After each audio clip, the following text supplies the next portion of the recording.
नमस्कार दोस्तों, स्वागत है आपका आपके अपने चैनल एल्डर इन्वेस्टर में। तो आज हम बात करेंगे आईडीएफसी फर्स्ट बैंक के स्टॉक के बारे में। तो अगर आप इस चैनल पर नए हैं तो चैनल को सब्सक्राइब करना बिल्कुल भी ना भूलें और वीडियो को लाइक कीजिए, वीडियो को शेयर कीजिए ताकि आपको हम स्टॉक मार्केट से रिलेटेड हर एक लेटेस्ट अपडेट मिल सके। और दोस्तों, अगर आपने अब तक हमारे इंस्टाग्राम पेज पर जाकर उसे ज्वाइन नहीं किया है तो डिस्क्रिप्शन में उसका लिंक दिया हुआ है, वहाँ पर जाकर आप हमारे इंस्टाग्राम पेज से जुड़ सकते हैं।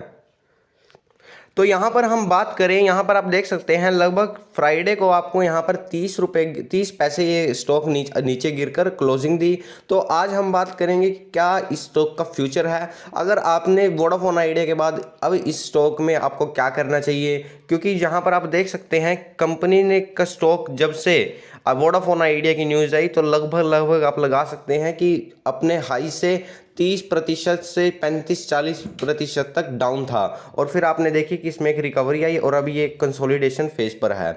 जहां तक कि हम वोडाफोन आइडिया की बात करें तो वोडाफोन आइडिया जहां से फॉल आया था, मतलब लगभग 8 रुपये से वोडाफोन आइडिया में फॉल आया था, वहां से वो स्टॉक लगभग 12 रुपये तक पहुंच चुका है।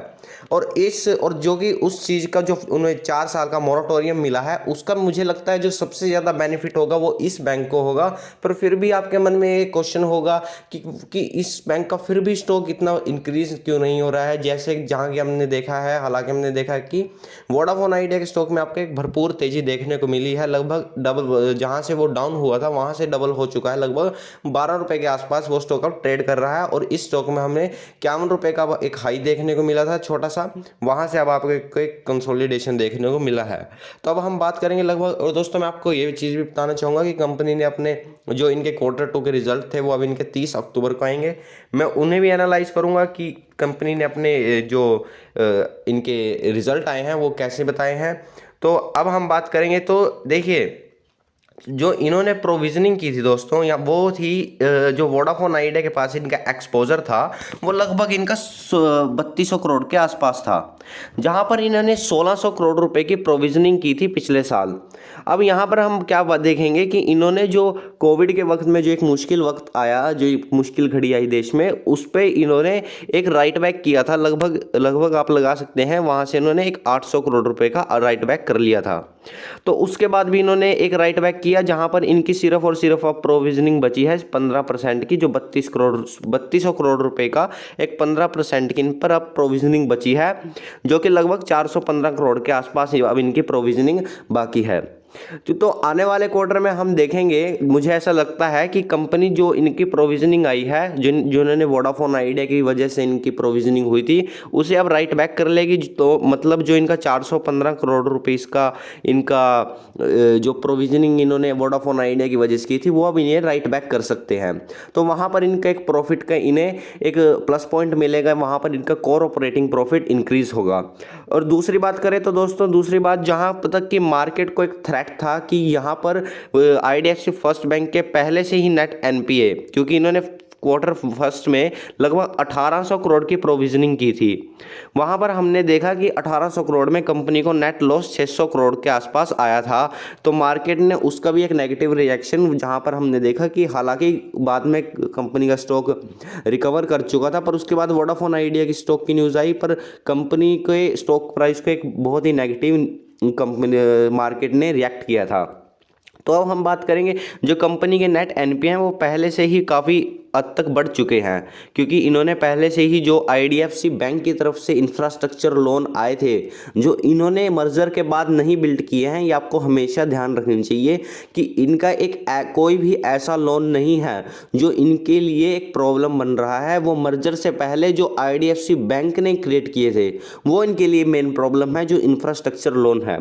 तो मार्केट को थ्रेट ये था कि अगर वोडाफोन आइडिया जो इनकी यहाँ पर आप कह सकते हैं कि जो इनकी अब प्रॉब्लम सॉल्व हो चुकी है, अगर वोडाफोन आइडिया एक डिफॉल्ट करता तो यहाँ पर आपको इनके एनपीए में एक बहुत बड़ा उछाल देखने को मिल जाता, नेट एनपीए में।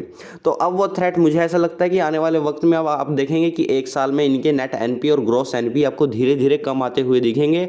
और इनके जो इंफ्रास्ट्रक्चर लोन है, जो 2018 के दिसंबर में ध्यान से सुनिएगा दोस्तों, 2018 दिसंबर के वक्त इनके जो इंफ्रास्ट्रक्चर लोन थे वो लगभग 22,000 करोड़ रुपीस के आसपास थे।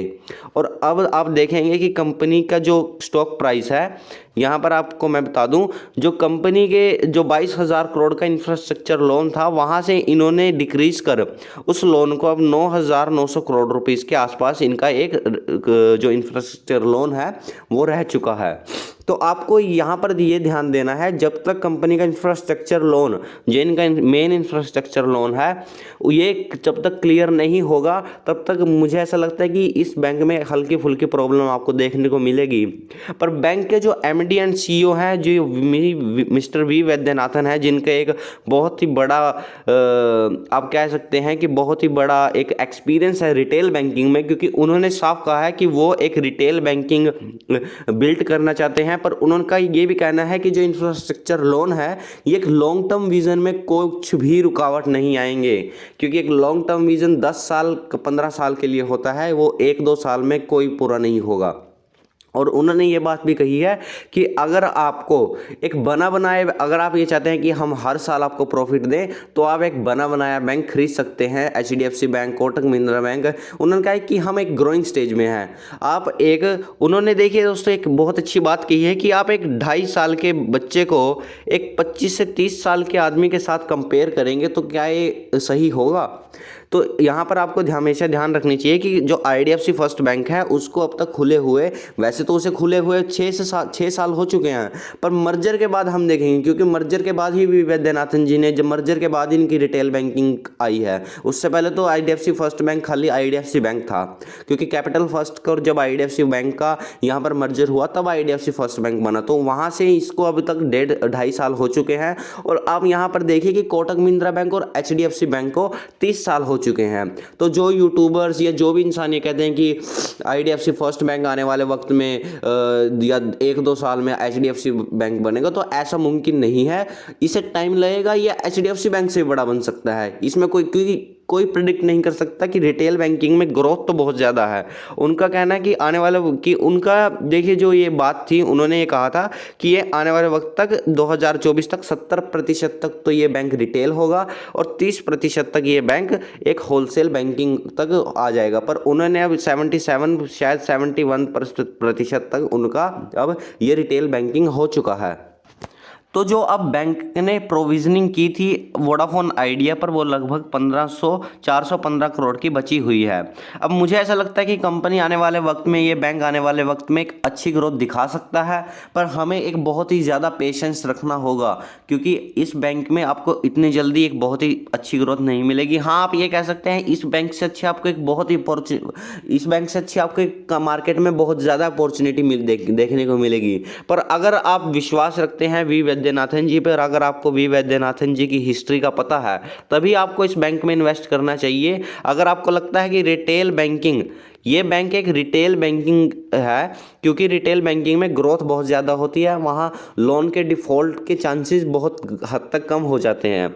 आपको मैं बता दूं, जो एचडीएफसी बैंक है, कोटक महिंद्रा बैंक है, जितने भी दिग्गज बैंक हैं, ये सारे ही रिटेल बैंकिंग है, इसलिए इनका भी ध्यान एक रिटेल बैंकिंग, एक रिटेल ओरिएंटेटेड बैंक बनाने पर है। तो आपको हमेशा एक बात ध्यान में रखनी चाहिए कि अगर आपको रिटेल बैंकिंग में विश्वास है, अगर आपको लगता है कि आने वाले वक्त में retail banking is the future, तभी आपको इस स्टॉक में इन्वेस्ट करना चाहिए, क्योंकि ये स्टॉक आपका पेशेंस बहुत ज़्यादा टेस्ट कर सकता है। अगर आप एक पेशेंस के साथ इस स्टॉक को होल्ड कर सकते हैं, तब आपको एक अच्छे रिटर्न इस स्टॉक में देखने को मिलेंगे। क्योंकि जब जहाँ तक की बात है, वोडाफोन आइडिया का भी एक जो इनका 1500 करोड़ रुपये 1415 सॉरी दोस्तों 415 करोड़ का जो इनका एक लोन था, वो भी यानी कि अब इनकी तरफ से साफ हो चुका है। मुझे ऐसा लगता है कि 4 साल का जो वोडाफोन आइडिया का टाइम दिया गया है, उसमें ये बैंक अपने पैसे को रिकवर कर लेगा।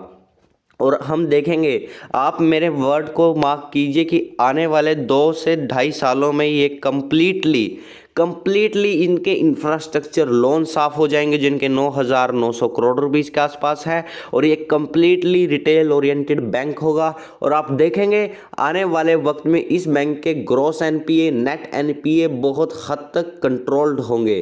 इसलिए आपको ये एक बैंक है जिसकी आपको हर एक क्वार्टर के रिजल्ट को ध्यान में रखना चाहिए। ये बैंक आपके रडार पे ज़रूर होना चाहिए। देखिए, मैं और बैंकों की बात नहीं कहूँगा क्योंकि मुझे विश्वास है सिर्फ और सिर्फ वी वैद्यनाथन जी में, क्योंकि अगर आपको इस स्टॉक में और एक कारण और होना चाहिए कि अगर आपको वी वैद्यनाथन जी के बारे में पता है, आपको एक ज्ञान है कि वी वैद्यनाथन जी कौन है, तभी आपको स्टॉक में इन्वेस्ट करना चाहिए, वरना को बिल्कुल भी नहीं स्टॉक में इन्वेस्ट करना चाहिए, क्योंकि एक रिटेल ओरिएंटेड बैंक है। इनका जो विजन है वो लॉन्ग टर्म के लिए है, ना कि कोई शॉर्ट टर्म इनका विजन है। अभी कंपनी में जो इनके खर्चे हो रही हैं, ब्रांचेस खुल रही हैं, उसमें अभी वक्त लगेगा। इनका जो टारगेट है 2024 तक लगभग 800 से 900 ब्रांचेस खोलने का इनका जो टारगेट है वो मुझे लगता है अचीव कर लेंगे, क्योंकि अब तक इन्होंने 600 ब्रांचें तो खोल दी हैं और 2025 तक ये मेरे ख्याल से 1200-1300 तक पहुंच जाएंगे। तो आपको इस और एक बात और ध्यान रखनी चाहिए दोस्तों कि इस बैंक की जो कासा रेशो है वो लगभग 50% 0.75 के आसपास है। तो आपको इस बात का भी ज़रूर ध्यान में रखना चाहिए कि किसी बैंक की कासा रेशो को आपको जो 50% के ऊपर है उसको आपको इतना अंडर एस्टिमेट बिल्कुल भी नहीं करना चाहिए। तो अगर आपको वी वैद्यनाथन जी की स्ट्रैटेजी पर पूरा यकीन है तभी आपको इस स्टॉक में इन्वेस्ट करना चाहिए। तो इसका जो और आपको कभी भी ये नहीं सोचना है कि आईडीएफसी फर्स्ट बैंक का स्टॉक इंक्रीज क्यों नहीं हो रहा है।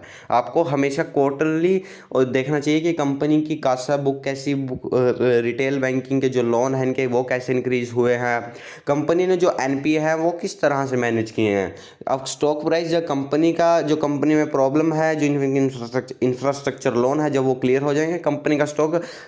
आप एक बात और ध्यान में रखिए, जब कंपनी के इंफ्रास्ट्रक्चर लोन क्लियर हो जाएंगे तब आपको एक ज़बरदस्त री रेटिंग इस स्टॉक में देखने को मिलेगी। ये बात भी आपको हमेशा ध्यान में रखनी चाहिए। तो आपको ये स्टॉक एक ऐसा स्टॉक है जो रडार पर रखना चाहिए। तो अगर आपको वीडियो पसंद आई हो तो वीडियो को लाइक कीजिए, शेयर कीजिए और चैनल को सब्सक्राइब करना ना भूलें।